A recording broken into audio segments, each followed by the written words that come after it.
The pound was partly to blame. Sterling has rallied strongly this week after Prime Minister Theresa May offered MPs the chance to vote on a delayed Brexit, should she fail to win parliamentary backing for her deal with the European Union. That has served to turn gains from a number of overseas markets into losses for UK investors.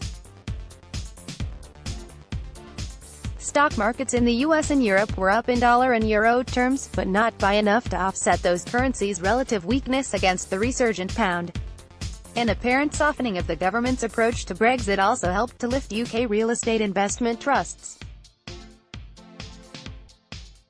Fears over the impact of Brexit, coupled with the deterioration of the UK high street, sent shares in these listed property vehicles 13% lower last year, but they have been enjoying a rebound this year. This week's 1.7% gain takes 2019 returns to 11.1%. But that was eclipsed by the standout performer of the week. China's Shanghai Composite Index delivered a 5.4% return this week in pound terms in spite of sterling's rally, not including today's 1.8% jump. In local currency terms, the index is up 8.8% since last Thursday. The catalyst for that rally, in a market that was last year's worst performer, is index giant MSCI's decision to dramatically increase the weighting of China's domestic A shares in its indices. The proportion of the MSCI Emerging Markets Index is set to quadruple from 0.7% to 3.3% as a result, in a move that will lead to automatic buying from index tracker funds.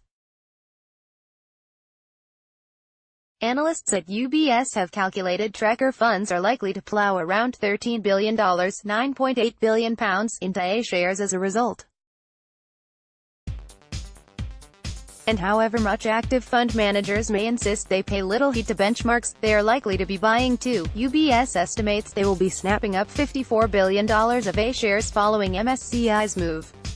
The prospect of that $67 billion flooding into China's stock market has been enough for investors to send the shares higher in anticipation.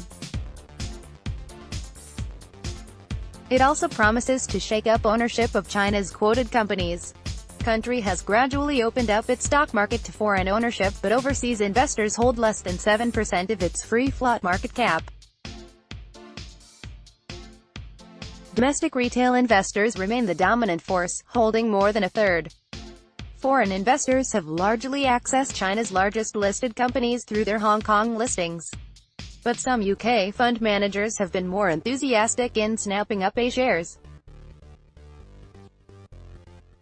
Not all the funds in the Investment Association's China, Greater China sector detail their A shares holdings, but of those that do, some have sizable stakes. Source: Fund Fact Sheets. Eric Moffat holds 11.7% of his T. Rowe Price Asian Opportunities Equity Fund in A shares and argued that greater ownership of the market by overseas fund managers should also help to stamp out some of its wild swings. Foreign institutional investors tend to take a longer-term, more fundamentals-based approach to investing than some sentiment-driven domestic retail investors, he said.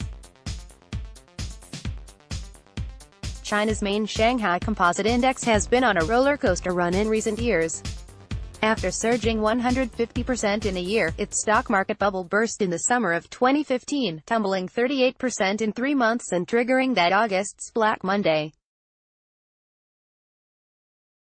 More recently, indiscriminate selling from retail investors on fears of a trade war with the U.S. has left A shares trading at crisis-level valuations, according to Moffat.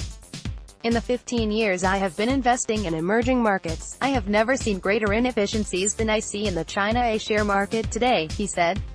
Such valuations provide compelling investment opportunities for the long term. You can access the accumulator here.